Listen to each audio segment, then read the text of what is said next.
Rishabh Shetty 'Kantara' cinema థియేటర్లలోకి వచ్చేసింది. జనాలు గతంలో 'కాంతార' చూసినటువంటి ఎక్స్‌పీరియన్స్ అంటే థియేటర్లలో కేకలు పెట్టించటం, ఆడియన్స్‌తో కేకలు పెట్టించటం అనేది ఆయన టెక్నిక్. అంటే స్టేజ్ నుంచి వచ్చినవాడు, స్టేజ్ కళాకారుడు కాబట్టి ఆడియన్స్ పల్స్ తెలుసు. ఆడియన్స్‌తో అరిపించటం తెలుసు కాబట్టి ఆ కళని తెరకి అడాప్ట్ చేయటం అనే దానిలో రిషబ్ శెట్టి అద్భుతమైనటువంటి విజయం సాధించాడు. 'కాంతారా'కి నిజానికి ఆ ప్రకంపనలే ఆ రోజున ఆ స్థాయి విజయాన్ని అందించాయి. ఇప్పుడు 2లో కూడా అలా థియేటర్లలో ఆడియన్స్‌తో కేకలు పెట్టించినటువంటి సందర్భాలు ఉన్నాయి. కథలో చాలా మెలికలు ఉన్నాయి. ఒక మిస్టిక్ రియాలిటీలో నడుస్తుంది కథ. మార్మిక వాస్తవికత అని అనొచ్చు దీన్ని. ఇది అంటే దానిలో కూడా ప్రజెంట్ సొసైటీని లింక్ చేస్తూ ఒక లింక్ ఉండాలి. ఆ లింక్ ఉన్నటువంటి ఎలిమెంట్ ఉండటం వల్లనే 'కాంతార' సినిమా మనకి కనెక్ట్ అయింది. మనందరం దాని గురించి మాట్లాడుకున్నాం. కానీ ఈ 'కాంతార' చాప్టర్ 1లో ఆ లింక్ ఎక్కడో మిస్ అయినట్టుగా అనిపించింది. అందుకని ఏదో వెలితి ఉంది సినిమాలో అనుకుంటూ నడిచింది. ఫస్ట్ హాఫ్ అంతా కొంచెం ఒక లవ్ స్టోరీ నడుస్తుంది. ఒక సాహసోపేతమైనటువంటి ప్రేమ కథ. తోటరాముడు రాజకుమారిని ప్రేమించి పెళ్లి చేసుకుని కోట మీద యుద్ధం ప్రకటించినట్లుగా ఒక ట్రైబల్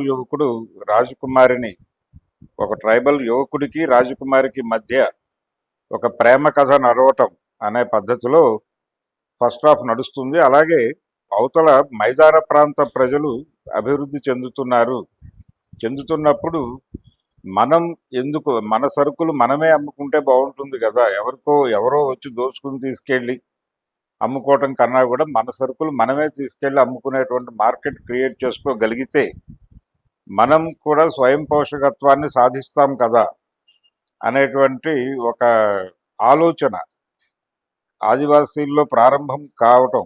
ఆ ప్రారంభం అంటే అది బీజ రూపంలో చూపించాడు ఈ సినిమాలు.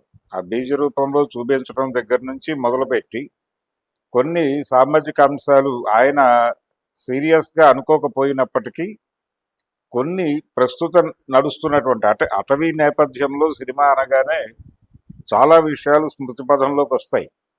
అలా వచ్చిన సందర్భం ఏంటంటే ఇందులో ఈ 'కాంతార' ప్రాంతపు ప్రజల్ని, ఆదివాసుల్ని కంట్రోల్ చేయటం కోసం, వీళ్ళని తమ అజమాయిషీలో ఉంచుకోవటం కోసం రాజుగారు శతవిధాలా ప్రయత్నం చేస్తాడు. ఈ ప్రయత్నం చేయటంలో భాగంగా ఆయన ఇంకొక ఆదివాసీ తెగని వీళ్ళ మీదకి ఉసిగొల్పుతూ వాళ్ళ మధ్య కాన్ఫ్లిక్ట్ నడుపుతూ ఒకళ్ళని తన వైపు పెట్టుకొని వీళ్ళ మీద దాడులు చేయించడం అనే కాన్సెప్ట్ చూసినప్పుడు సల్వాజుడు గుర్తురాక తప్పదు. అంటే మనకి ఛత్తీస్గఢ్ ప్రాంతాల్లో మావోయిస్టులను నిర్మూలించడం కోసం సల్వాజుడు పేరుతో ఆదివాసీల నుంచే కొంతమందిని ఎంపిక చేసి ఒక ప్రైవేటు సైన్యాన్ని నిర్మించి మావోయిస్టుల నిర్మూలన కోసం వాడినటువంటి ఒక సందర్భం మనకు తెలుసు. క్యాంపులు పెట్టి అంటే వాళ్ళకి శిక్షణనిచ్చి క్యాంపులు నిర్వహించి అలా దాడులు చేయించారు.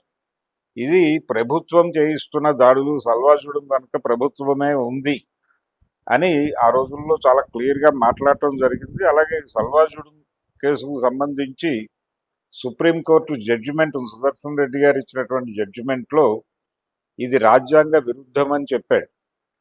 ఇది రాజ్యాంగ విరుద్ధం, ఇలా ప్రైవేటు సైన్యాలను ఏర్పాటు చేసి సమాజంలో ఉన్నటువంటి వ్యక్తుల్ని నిర్మూలించేటువంటి ప్రయత్నం చేయటం ఇది కాన్స్టిట్యూషనల్ స్పిరిట్కి విరుద్ధంగా నడుస్తున్నటువంటి కార్యక్రమం అని చెప్పాడు ఆయన జడ్జిమెంట్. ఆయన జడ్జిమెంట్ను తప్పుపడుతూ అమిత్ షా గారు రీసెంట్గా మాట్లాడినటువంటి అంశం అందరికీ తెలుసు. నిజానికి ఆయన ఆ జడ్జిమెంట్ ఇవ్వకపోతే, సుప్రీంకోర్టు నుంచి ఆ తరహా జడ్జిమెంట్ రాకపోయి ఉంటే 20 సంవత్సరాల క్రితమే మావోయిజాన్ని అంతం చేయగలిగి ఉండేవాళ్ళం అని చెప్పాడు ఆయన. కాబట్టి ఇలా ఒకరి మీదకి ఒకరిని ఉసుగొలిపి ఒకే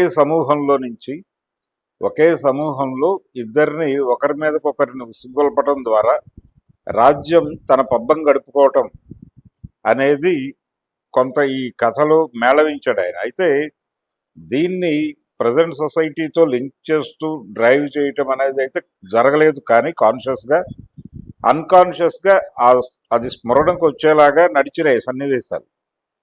మిగిలిన క్యారెక్టర్లు అలాగే రిషబ్ శెట్టి చాలా బాగా చేశాడు. తన పెర్ఫార్మెన్స్ అంటే తను స్టేజీ పెర్ఫార్మరు, కళాకారుడు కాబట్టి అతనికి ఇది పెద్దగా కష్టపడాల్సిన అవసరం లేదు. చాలా ఇష్టంతో కష్టపడి చేశాడు. ఆ ఇష్టంతో చేసినటువంటి కష్టం తెర మీద చాలా అద్భుతమైనటువంటి ఫలితాన్ని ఇచ్చింది. ఆడియన్స్ని చాలా ఎమోషనలైజ్ చేసింది. ముఖ్యంగా కాంతారా తనలోకి ప్రవేశించినటువంటి ఓ సందర్భంలో ఆయన నటన పీక్స్కి వెళ్ళిపోయినటువంటి పరిస్థితి. ఆడియన్స్ కూడా విపరీతంగా ఎమోషనలైజ్ అయ్యి కేకలు పెట్టడం జరిగింది అప్పుడే. అలాగే రుక్మిణి యాక్ట్ చేసినటువంటి క్యారెక్టర్, రాజకుమారి క్యారెక్టర్, ఆ క్యారెక్టర్లో చాలా సర్ప్రైజింగ్ ఎలిమెంట్స్ పెట్టాడు. ఒక జస్ట్ హీరోయిన్ క్యారెక్టర్ అంటే heroine character just glamour psych అన్నట్టు లేదు ఆ క్యారెక్టర్. తను మంచి పెర్ఫార్మర్ అని ప్రూవ్ చేసుకుంది ఈ సినిమాలో. బాగుంది. ఆ క్యారెక్టర్లో చాలా మిస్టీరియస్ ఎలిమెంట్స్ అన్ని లింక్ చేసి బాగా నడిపాడు. ఇంట్రెస్టింగ్గా ఉంది. సెకండ్ హాఫ్లో ఇంకొక లెవెల్కి వెళ్తుంది ఆ క్యారెక్టర్. అలాగే రిషబ్ శెట్టికి ఆ క్యారెక్టర్కి మధ్య ఉండేటువంటి ఆ లింక్ చాలా బాగా వాడుకున్నాడు. డైరెక్టరు కథకుడు రెండు అతనే కాబట్టి, నటుడు కూడా తనే కాబట్టి అది బాగా డిజైన్ చేశాడు. అలాగే జైరామ్కి పాన్ ఇండియా సినిమాలు ఓపెన్ అయిన తర్వాత మంచి అవకాశాలు దొరుకుతున్నాయి. ప్రతి సినిమాలోనూ అంటే కన్నడ నుంచి వచ్చే పాన్ ఇండియా సినిమాల్లోనూ, తెలుగు నుంచి వచ్చే పాన్ ఇండియా సినిమాల్లోనూ, తమిళ నుంచి వచ్చే పాన్ ఇండియా సినిమాల్లోనూ అన్నిట్లోనూ ఆయనే కనిపిస్తున్నాడు. ఏదో ఒక క్యారెక్టర్లో, ఒక కీలకమైన పాత్రలో కనిపిస్తున్నాడు. సత్యరాజు అలాగే జయరాం వీళ్ళిద్దరికి కొంచెం పాన్ ఇండియా మార్కెట్ బాగా వర్కౌట్ అవుతున్నట్టుగా కనిపిస్తోంది. అలా జయరాంకి మంచి క్యారెక్టర్ దొరికింది ఇందులో. అలాగే పాతాళ భైరవి రెఫరెన్స్లోనే చూస్తే అందులో రాజుగారి బావమరిది క్యారెక్టర్ ఉంటుంది, రేలంగి. దాన్ని పోలినటువంటి క్యారెక్టర్ ఒకటి ఇందులో క్రియేట్ చేశారు. క్రియేట్ చేసి రాజుగారి కొడుకుగా పెట్టారు ఆ క్యారెక్టర్ని. బావమరిది కాకుండా రాజుగారి కుమారుడు. ఆ ధోరణిలో వెళ్తుంటాడు. కొంచెం ప్రజాకంటక లక్షణాలు ముమ్మరంగా ఉన్నటువంటి వ్యక్తి. చివరికి అతని మరణం కూడా జనం చేతుల్లోనే నడుస్తుంది. ఆ ఎపిసోడ్ ఒకటి చాలా ఇంట్రెస్టింగ్గా నడిపాడు. అలా టోటల్గా సినిమా అయితే థియేటర్లోకి వెళ్ళినటువంటి ఆడియన్స్ని తనతో ట్రావెల్ చేయించటం అనేటువంటి ఇది సక్సెస్ఫుల్గా డ్రైవ్ చేసింది. కాకపోతే ప్రజెంట్ సొసైటీతో లింక్ పెడుతూ ఆ కాంతారాలో కనిపించినటువంటి ఆ లింకు కనిపించకపోవడం అనేది ఒక చిన్న నిరాశ కలిగించేటువంటి సందర్భమే తప్ప టోటల్గా సినిమా కష్టపడ్డాడు. పాత సినిమా కంటే దీనిలో విజువల్ గ్రాండియర్ ఉంది. చాలా ఎక్కువ ఖర్చు పెట్టి తీశారు. అలాగే చాలా విఎఫ్ఎక్స్ చాలా బాగా వాడుకున్నాడు. తర్వాత టైగర్ ఎపిసోడ్ ఒకటి ఉంది. ఆ టైగర్ ఎపిసోడ్ చాలా బాగా చిత్రీకరించాడు.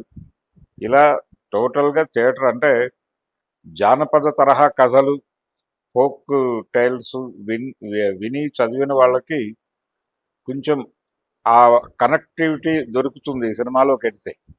వేరే ప్రపంచంలోకి తీసుకెళ్ళటం, ఆ తరహా ధోరణి, ఆ ప్రయాణం, ఆ మిస్టిక్ జర్నీ ఇవన్నీ బాగున్నాయి. కాబట్టి రిషబ్ శెట్టి స్ట్రాంగ్ పాయింట్ అది.